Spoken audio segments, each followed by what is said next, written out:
Assalamualaikum warahmatullahi wabarakatuh. Selamat datang di podcast video donor darah Himpunan Mahasiswa Jurusan Teknik Mesin, Fakultas Teknik Universitas Negeri Malang. Podcast video kali ini merupakan episode pertama yang dipersembahkan oleh Himpunan Mahasiswa Jurusan Teknik Mesin, Fakultas Teknik Universitas Negeri Malang yang mengangkat tema donor darah di masa pandemi. Kenapa tidak? Pada kesempatan kali ini, tentunya saya tidak sendiri. Di hadapan saya sudah ada narasumber yang akan berbagi ilmu untuk teman-teman semua, yaitu Kepala UTD PMI Kota Malang, Dr. Eni Sekar Rengganing Ati. Selamat pagi, Dokter. Selamat pagi. Bagaimana kabarnya, Dokter? Alhamdulillah sehat. Alhamdulillah baik. Dok, selama pandemi ini pastikan banyak kegiatan donor darah yang di luar PMI itu tidak dilaksanakan. Salah satu penyebabnya kan karena tidak diperbolehkannya adanya kerumunan oleh pemerintah dan juga untuk melaksanakan physical distancing. Untuk itu, pemerintah itu kan pasti juga sebetulnya tidak memperbolehkan masyarakat untuk terlalu banyak berkegiatan di luar. Apalagi kalau donor darah ini kan pasti banyak orang yang harus berkumpul begitu. Nah, sebetulnya masyarakat ini tuh mau untuk melaksanakan donor darah, tapi kebanyakan takut karena merasa tidak aman. Apakah menurut dokter melakukan donor darah di masa pandemi ini bisa dilaksanakan atau tidak? Memang ini si malakama ya. Sebetulnya kalau untuk mencegah penularan COVID ini kita nggak boleh kemana-mana, apalagi donor kan begitu. Tapi kebutuhan darah untuk pasien juga nggak bisa berhenti. Ya, jangan butuh darah dulu masih ada COVID, nggak bisa begitu ya. Nah, tapi kita harus berpegang pada protokol. Sepanjang protokol ini bisa dipenuhi dengan benar, catatannya dengan benar. Bukan asal-asalan. Pokoknya udah cuci tangan, tapi cuci tangannya nggak bener. Pokoknya sudah physical distancing, kursinya udah jarak semeter, tapi nanti dibalik jagongan. Kenyataannya begitu. Nah, itu yang tidak benar. Jadi sebetulnya kami sangat berharap ini juga ada himbauan dari Ketua PMI Pusat itu untuk institusi-institusi pemerintah itu membantu untuk memberikan darahnya, tapi dengan persyaratan harus memenuhi syarat protokol pencegahan COVID. Nah, apa sih sebetulnya protokol ini untuk menghindari? Kenapa sih selama ini kok banyak masyarakat yang tidak melakukan yang biasanya mobil unit yang dilakukan oleh masyarakat di luar kantor itu kan tidak berjalan selama ini? Karena sebetulnya kalau ada yang minta akan kita layani, tapi kita lihat dulu apakah kelompok donor tadi mampu melaksanakan protokol dengan benar. Kalau tidak kita penuhi. Kita tetap harus menjaga dan mencegah penularan ya. Seperti kemarin beberapa waktu yang dulu tentara kita lakukan mobil unit di tempat mereka. Karena mereka punya luas ruangannya, ada jendela-jendela yang terbuka sehingga sirkulasi udara bagus. Ininya juga jauh berjauhan, nggak ada yang ngobrol. Masuknya juga satu persatu. Nah, setelah kita cek itu kita lakukan. Tapi untuk KDD-KDD yang belum mampu, yang biasanya tempatnya di balik RW atau di teras rumah seseorang, itu untuk sementara memang tidak kita layani ya. Itu kita himbau para pendonor yang ingin donor ini untuk datang ke kantor kita, karena di kantor kita ini betul-betul pencegahan penularan melalui protokol ini kita perhatikan. Sebagai contoh, di depan kan sudah lihat, dulu kan nggak ada tenda, sekarang kita pakai tenda kan di depan kantor karena nggak boleh semua pendonor itu masuk ke dalam ruangan kita, nanti berjubel di sana, sama juga bohong kan. Nah, makanya yang sudah masuk keluar tidak dimasukkan lagi agar ada distancingnya gitu ya. Juga tata cara pertama harus cuci tangan, disediakan di sana. Kemudian yang kedua harus diukur suhu. Kenapa sih kok diukur suhu? Karena salah satu gejala awal dari COVID ini adalah panas ya. Sebelum merasa sakit, belum merasa sesak, belum batuk, biasanya didahului panas tinggi dulu ya. Kemudian kita lihat, duh ini kok panas ya. Hati-hati Ibu, Bapak, kemungkinan Ibu mempunyai gejala awal COVID. Sehingga tidak diperkenankan untuk masuk ke UTD agar tidak menulari donor-donor yang sehat gitu. Dan diukur saturasi oksigennya ya. Banyak yang tanya, buat apa sih saturasi oksigen kok diukur? Karena saturasi oksigen itu menunjukkan fungsi paru-paru. Seperti kita ketahui, COVID ini kan menyerang paru-paru. Ya. Nah, kalau sudah terserang COVID, dia akan tertutup oleh infiltrat atau cairan begitu, sehingga kemampuan paru untuk menyerap oksigen berkurang. Nah, sehingga oksigen di dalam darah menjadi berkurang. Ya. Nah, itulah makanya kalau misalnya saturasi oksigen kan harus di atas 93%. Ini kok cuma 80, kemungkinan sudah ada flek di paru-parunya sehingga karena COVID. Nah, ini juga harus hati-hati. Saturasi oksigennya harus dilakukan pemeriksaan, nggak boleh donor dulu gitu ya. Kemudian sesudah itu dia harus, kalau sudah semua, dia harus self assessment ya. Mengukur dirinya sendiri, mengakses dirinya sendiri. Di situ pertanyaannya adalah segala hal yang yang mungkin orang ini adalah berisiko tertular dari luar. Contohnya pertanyaannya ini salah satunya. Apakah saudara baru mengunjungi kerumunan orang banyak? Misalnya ke pasar, kan kerumunan orang banyak. Rawan tertular apa enggak? Iya. Nah, itu dikasih scoring. Kalau dia baru datang dari pasar atau baru kondangan ya, kondangan pun kan risiko tinggi ya, kasih skor 1. Tanya lagi di bawahnya, apakah saudara naik kendaraan umum tanpa physical distancing, kendaraan umum naik mikrolet gitu berdempet-dempet ya, kan nggak physical distancing, maka dia diberi 1. Dan seterusnya. Nah, nilai tertinggi diberikan kepada orang-orang yang batuk pilek dan sesak, ditekankan pada sesaknya pada 2 minggu terakhir. Karena COVID ini masa inkubasinya kan sampai 2 minggu. Nah, itu nilainya bukan 1. Begitu dia batuk pilek dan sesak, dia diberi nilai 5. Ya. Kemudian pertanyaan yang lain lagi itu adalah, apakah saudara berinteraksi dengan orang dengan gejala COVID? Misalnya saudaranya baru swab ternyata positif. Nah, anak saya itu positif karena dia seorang dokter kerja di UGD, sering diperiksa itu suatu saat dia positif, tapi dia enggak bergejala OTG. Nah, dia diisolasi selama 14 hari, anaknya, suaminya enggak boleh ketemu dia selama 14 hari. Alhamdulillah sudah negatif ya. Saya marah itu kan, dia telepon, kamu nggak pakai APD, alat pelindung diri yang level 3 yang hazmat itu, ya pakai, kalau enggak kan ya dimarahi samanya. Tapi ya masih tetap tertular, itu saking sulitnya ya itu.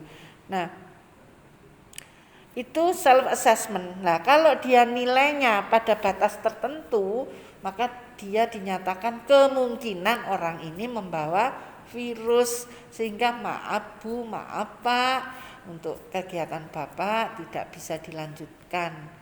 Bapak harus memeriksakan diri, karena begitu. Ya, jadi yang sehat aja, setelah dinyatakan sehat, baru diberi formulir pendaftaran donor. Nanti formulir pendaftaran donor ini kan dipegang oleh pasiennya, Dok. Kan ini virusnya nular dari formulirnya, kan begitu. Iya. Sebetulnya kan dia sudah cuci tangan tadi. Iya, sudah melaksanakan. Iya, itu makanya pentingnya cuci tangan. Lah kalau dia punya virus nanti makanya harus pakai masker gitu ya. Jadi kenapa sih protokol itu kayak gitu, karena ada tujuannya. Berarti untuk pelaksanaan donor darah di masa pandemi ini sebetulnya Aman ya dok ya, Aman sekali. asalkan tetap mematuhi protokol kesehatan. Dari PMI sendiri itu kan juga sudah menyediakan protokol yang sangat ketat. Jadi untuk masyarakat itu bisa kan ya untuk melaksanakan donor darah dan bisa datang langsung ke tempat PMI-nya. Kalau mau melaksanakan di perusahaannya, di restorannya, di hotelnya, di banknya boleh. Tapi harus mampu memenuhi protokol.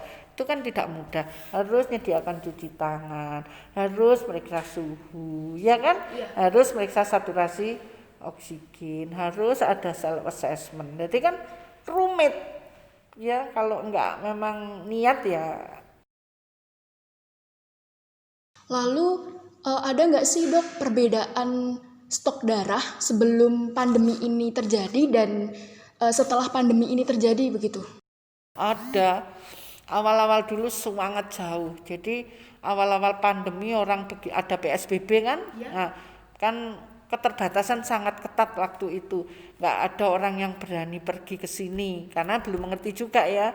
Nah, sehingga waktu itu stok darah kami hanya 40% dari rata-rata sebelum pandemi. Ya susah kita. Gimana ini? Untungnya pada waktu itu rumah sakit pun membatasi operasi. Jadi operasi-operasi yang tidak mendesak, yang tidak menyangkut penyelamatan nyawa itu ditunda.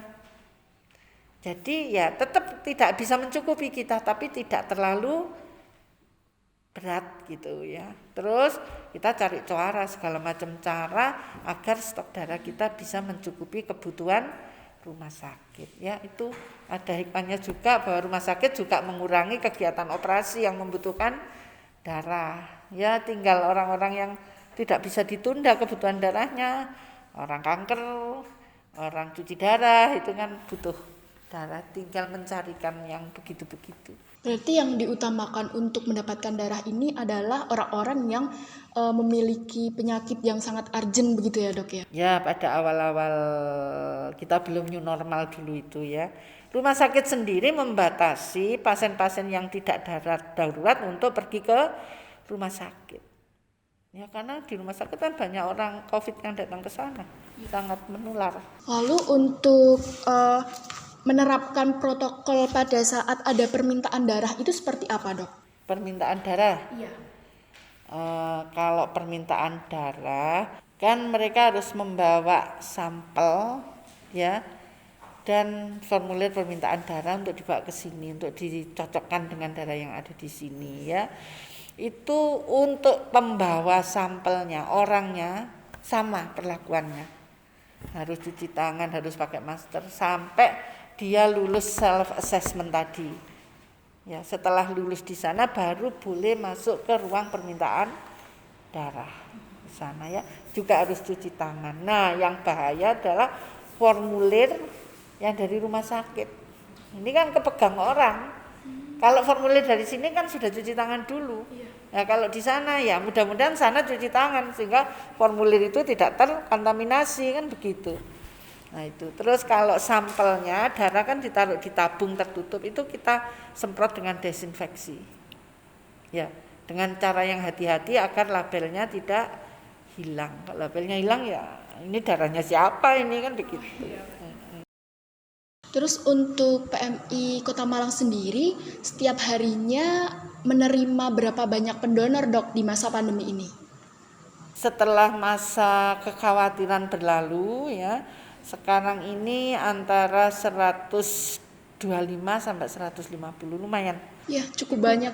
Kesadaran masyarakat Malang itu saya acungi jempol, saya kagum sekali dengan mereka. Lalu dari PMI sendiri itu ada nggak sih dok melaksanakan kiat-kiat atau cara untuk mengarahkan masyarakat itu untuk tetap mendonorkan darahnya pada saat masa pandemi ini? Banyak sekali, kalau kita nggak melakukan itu ya nggak kecukupan darahnya ya. Banyak sekali, kita kerjasama banyak sekali, kita kerjasama dengan PMI kecamatan agar PMI kecamatan menghimbau RT RW untuk donor.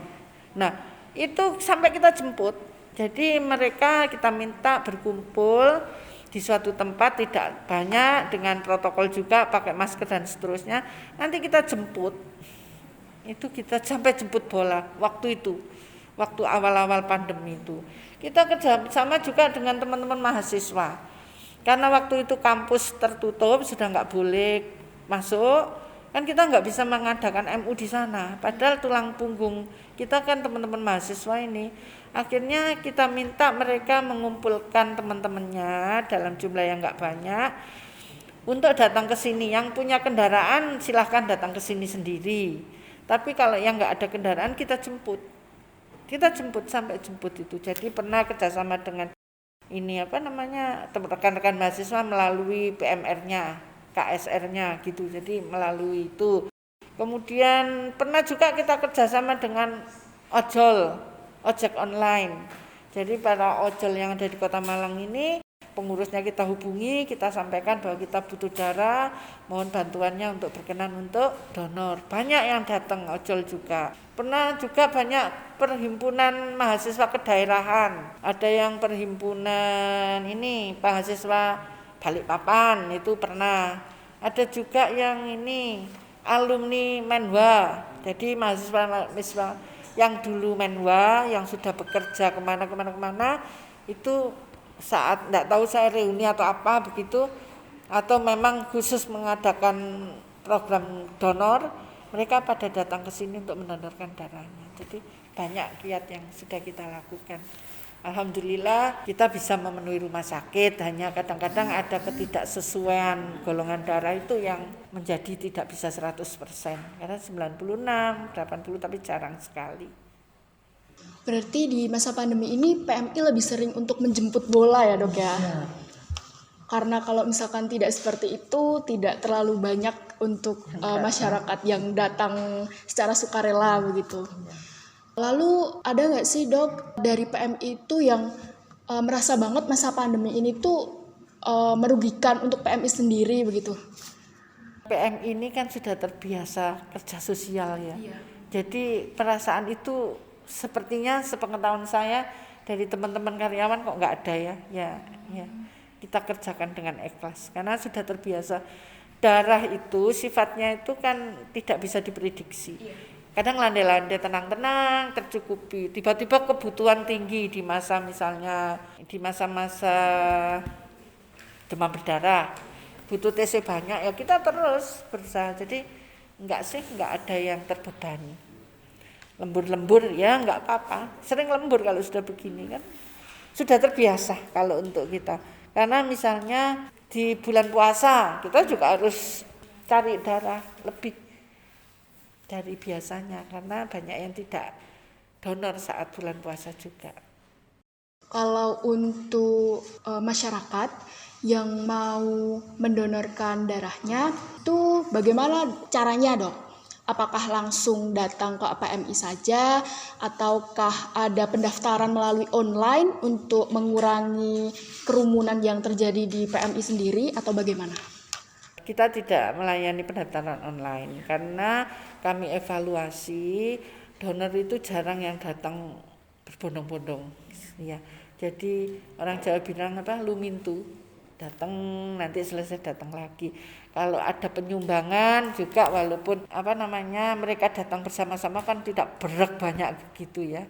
Yang penting jarak tetap kita ini. Yang sering harus kami ingatkan itu ngobrol antara temannya. Jadi sudah di distancing, diputer, ngobrol sama temennya. Nah ini kan ya kita ingatkan, namanya manusia juga sering lupa. Mohon kalau bisa jangan ngobrol, nanti percuma juga kita distancing tapi ngobrol. Nanti kelupaan maskernya dilepas gitu. Ya manusiawi aja sih tapi selalu kita ingatkan.